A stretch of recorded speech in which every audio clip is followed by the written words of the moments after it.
Dave Garth went international in 1978, working on the successful presidential campaign of Venezuela's Luis Herrera. And in 1981, he was there for the victory of Israeli Prime Minister Menachem Begin. Garth was hot. He was in great demand. But the reason why is critical to understanding this remarkable man. There is no one who, in this metropolitan area, who has dominated politics like David. And it's no accident. It's because he knew how to shape a candidate, and he knew what to do.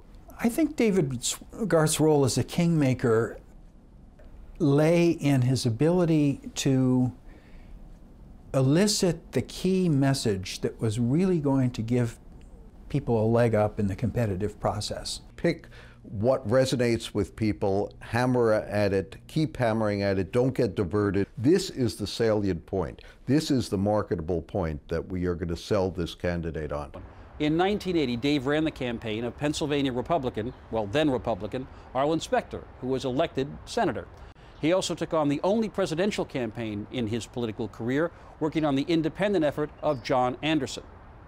Dave often demanded and often got total control over the campaign message, and that included dealing with the press. He was a master at manipulating the press. He was a quote machine. Well, he'd be yelling and screaming and raving and ranting and cursing. He was a Hockmeister. He would invariably try to wear you down in any way possible. He very much wanted to intimidate you, and he did. I don't know of a person who wanted to talk to David, including many reporters. Oh, no, I got to talk to David.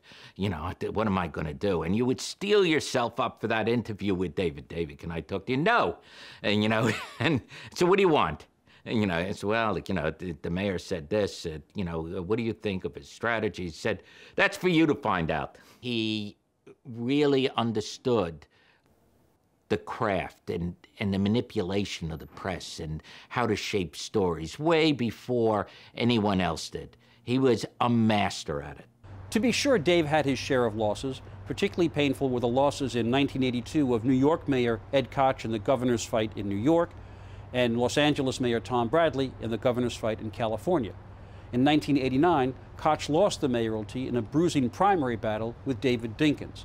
Up till then, Garth candidates had occupied City Hall for 16 of the previous 20 years. Garth made up for that loss 4 years later when he partnered with another shy retiring New Yorker, Rudy Giuliani. I decided to hire David for a couple of reasons. Very tough, very outspoken, very demanding, very smart, and 100% engaged. He was everything that all the people who loved him said he was. He wasn't quite as bad as all the people who hate him said he was. Right? There are great media people who do great television. There are great political analysts who can really figure out how to organize a campaign. David combines both of those things. He's a great media person, understands it really well, but he's also a brilliant political strategist.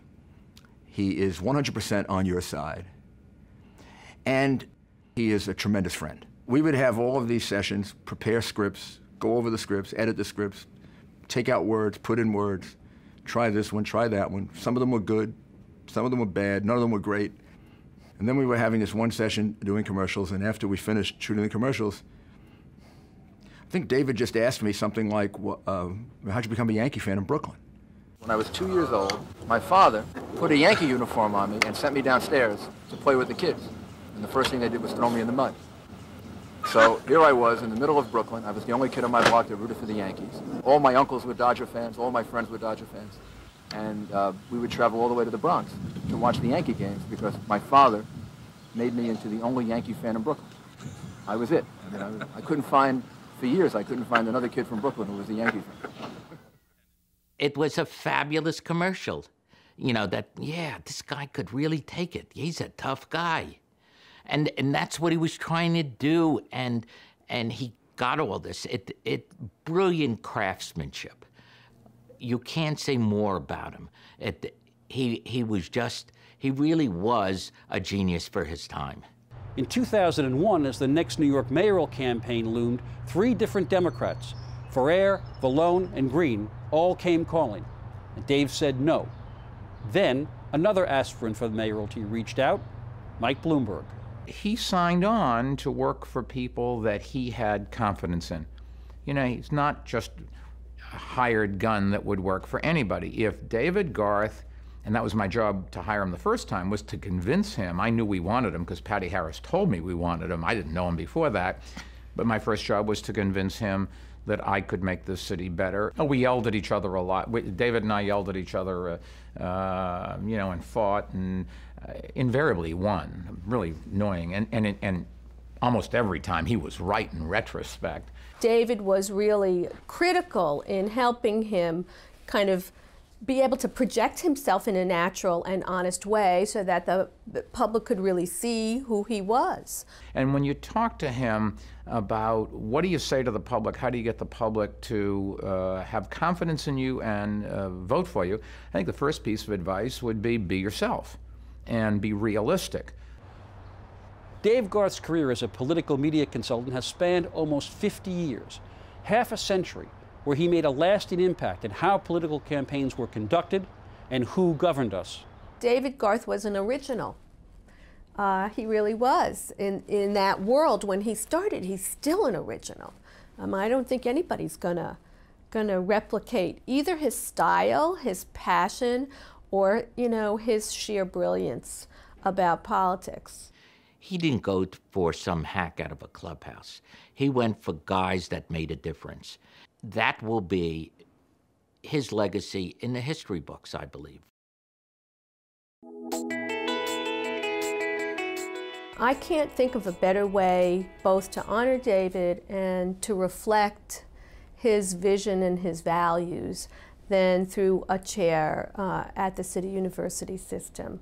Well, I think it's the greatest honor possible. I mean, CUNY represents the heart beat of the colleges of the city of New York. And that is David. He represents the common, ordinary guy. I think it's wonderful to have a chair for David Garth at CUNY because David has done so much to develop the city. I think David would be enormously proud of this honor. We'd be particularly proud that it's at City University, a university that will undoubtedly someday produce another David Garth. To understand who David Garth is, which invariably will if somebody gets a, you know, the Garth Professor or the Garth Scholarship or the Garth Book or the Garth Seat or whatever you name after David, well, who was he? Every time a student says, who was David Garth, I think we're going to get a more responsible, more active citizen in New York City, and that's a gift. David and I, we would have a dinner every 2-3 weeks. And,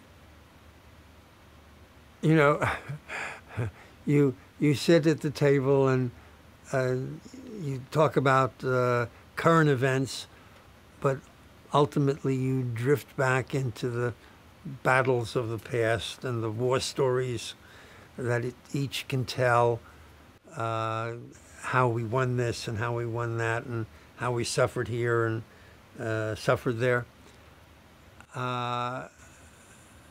It's special. It's special. Anybody who has worked with David Garth has been a very lucky person. Has had, if they had a friendship, and I have had and still do, such a friendship, they're very lucky people because there aren't many David Garths in the world.